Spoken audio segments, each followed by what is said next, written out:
지난달 페루 육군과 현대로템이 K2 전차와 차륜형 장갑차를 포함한 지상무기에 대한 총괄 협약을 체결하면서 페루로의 K2 수출이 확정되었는데요. 이로써 페루는 폴란드에 이어 세계에서 두 번째로 K2를 도입한 나라가 되었습니다. 그런데 다소 의외실 수 있겠지만 이런 K2보다도 일찍 더 많은 나라에 수출한 전차가 아시아, 그것도 우리가 속한 동북아시아에 있습니다. 중국의 수출용 전차 VT4인데요. 현재까지 태국과 파키스탄, 나이지리아에 수출됐고 심지어는 실전 투입 경험까지도 있습니다.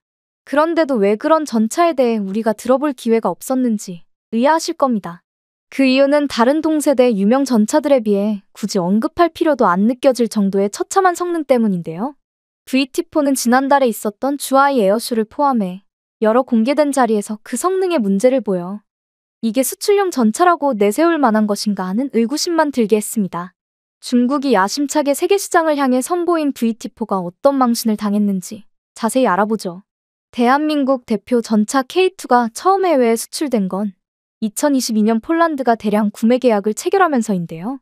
2년 뒤 페루도 지상무기에 대한 총괄 협약에 K2를 포함해 자세한 세부 계약 사항은 나중에 정해야 하지만 K2 구매를 확정했습니다. 이로써 K2는 현재까지 두 나라의 수출을 확정하게 되었죠. 그리고 몇 달 전 현지에서 실사격 훈련이 진행되었던 루마니아에서도 내년에 K2 구매 계약을 할 것이라는 소식이 나와 별다른 이변이 없는 한 세 번째로 K2를 도입하는 나라가 될 전망인데요. 그런데 이런 K2보다 몇 년 빨리 이미 세 나라에 수출된 전차가 동북아에 있으니 바로 중국의 VT4입니다. VT4는 K2와 같은 3.5세대의 전차로 기존 중국 주력 전차들과 달리 중국군에서는 운용되지 않고 오로지 수출만을 목적으로 개발돼 2012년 파리 국제방위산업전시회에서 처음으로 공개되었던 전차인데요. 2016년 태국을 시작으로 2020년에 파키스탄과 나이지리아에도 수출돼 올해 상반기 기준 태국에서는 60대, 파키스탄에서는 44대, 나이지리아에서는 6대가 운용 중인 것으로 알려졌습니다. 거기다 나이지리아에서는 2021년 1월에 반정부 테러 집단인 보코하람과의 실전에도 투입되기도 했죠. 이때가 폴란드가 K2 수출 계약을 맺기 1년하고도 몇 달 전이니 적어도 수출 관련 기록에서는 VT4가 K2보다 앞서는 부분들이 있는 건 분명한 사실이라 해야 할 것 같습니다. 그런데 말입니다. 이렇게 K2보다도 더 일찍 더 많은 나라에 수출되었고 미국과도 경쟁을 펼치는 강대국인 중국에서 만든 전차인데도 VT4에 대해서 들어보신 분들은 그리 많지 않으실 겁니다. VT4가 수출된 곳들이 개도국들이어서 그런 건가 생각하실 분들도 많으시겠지만 K2를 도입하기로 했거나 할 것으로 여겨지는 폴란드와 페루, 루마니아도 선진국이라 할 수는 없는 나라들이니 그게 이유라 보기는 어렵습니다. 가장 핵심적인 이유는 바로 성능인데요. VT4는 파키스탄과 나이지리아에 수출된 지 4년이 지난 뒤인 올해 11월 다른 곳도 아닌 자국에서 열린 주하이 에어쇼에서 너무나 큰 망신을 당해야 했습니다.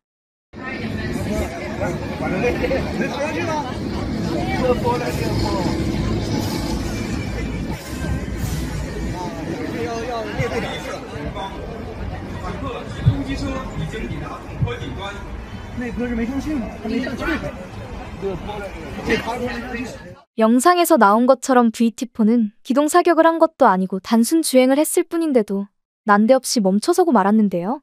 이 영상이 찍힐 당시 열렸던 주하이 에어쇼는 47개 국가와 1022개 기업이 참가했으며 관람객도 60만 명이나 된 것으로 전해집니다. 그들 앞에서 이런 꼴을 보여줬으니 중국으로서는 나라 망신도 이런 망신이 없었죠. 더군다나 올해 주하이 에어쇼는 중국의 차세대 스텔스기인 J-35A와 전자전용 함재기 J-25T, 중국판 사드라 불리는 HQ-19 등 중국의 최신 무기들이 처음으로 대중들에게 공개되는 중국 방산업에 있어 너무나 중요한 행사였습니다. 그런 자리에서 무려 수출 전용 모델이라는 VT4가 이런 추태를 보이고 말았으니 VT4만 아니라 중국 무기의 전체적인 안정성에 대한 의구심이 생길 수밖에요. 중국으로서는 답답할 노릇이죠. 놀랍게도 이런 VT4가 도입국들에서는 성능이 있어 좋은 평가를 받고 있다는데요. 하지만 이를 고지곳대로 받아들이면 곤란한 게 그 비교 대상들이 VT4와 동세대의 전차들이 아닙니다.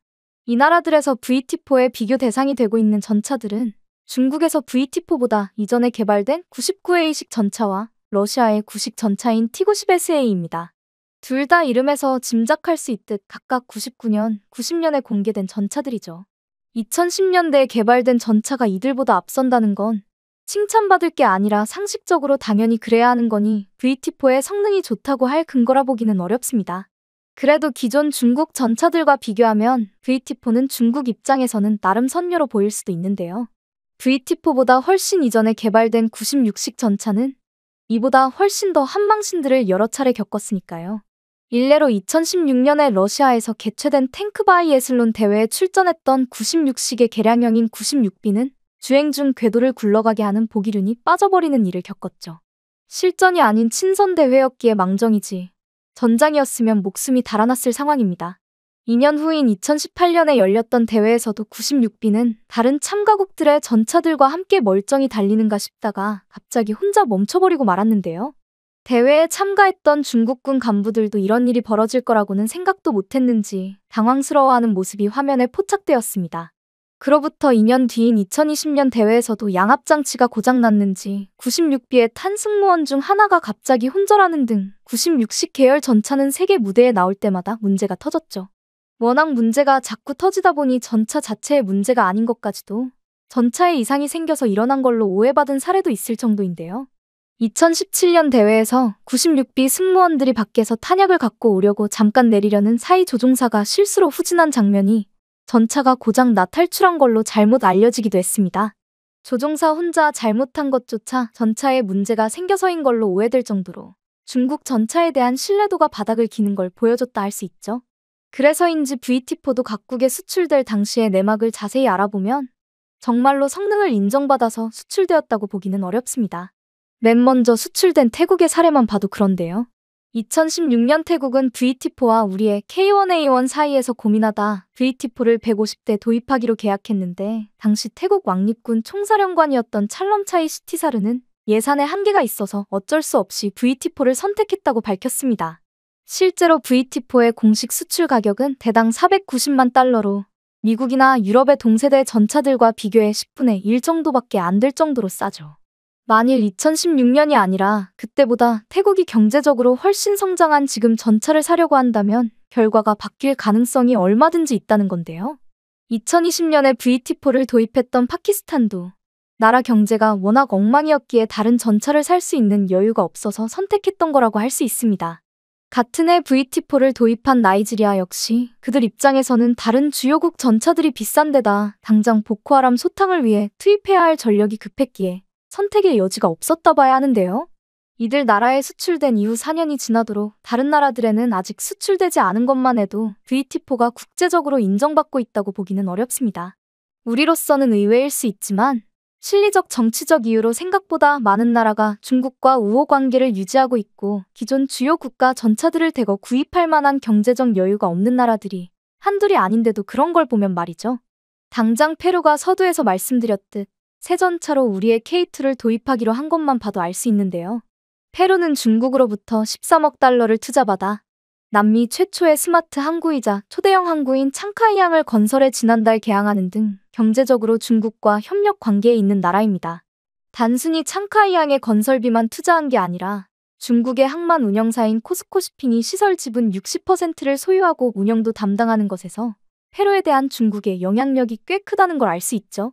미국 남부사령부의 로라 리처드슨 사령관이 창카이항을 중국이 군사적으로 활용할 잠재력이 있다고 우려를 표했을 정도인데요. 그런 페루도 경제 문제와는 별개로 전차 구입에 있어서는 중국의 VT4가 아닌 우리의 K2를 택했습니다. 미국이 뭐라 하든 경제적 실리를 위해 중국과 교류하는 것처럼 무기 구입에 있어서도 성능을 우선적으로 본 거라 할 수 있죠. 다른 걸 다 떠나서 안데스 산맥에 있어 험지에서의 기동력이 반드시 필요한 페루로서는 VT4가 절대 신뢰가 가지 않았을 겁니다. 그리 높지도 않은 언덕도 오르다가 멈춰버리고 심지어는 평지에서도 가다가 멈춰버리는 전차를 뭘 믿고 수천 미터 고도에서 계속 오르락내리락 해야 하는 곳에서 쓸까요? 그에 반해 K2는 안데스 정도는 아니지만 산지가 많은 한반도에 맞춰 개발되었고 각지에서의 성능 시험과 훈련을 통해 험지에서의 기동성이 이미 검증되었습니다. 그래서 구체적인 계약 사항을 정하기도 전에 K2 도입을 확정한 거라 할 수 있는데요.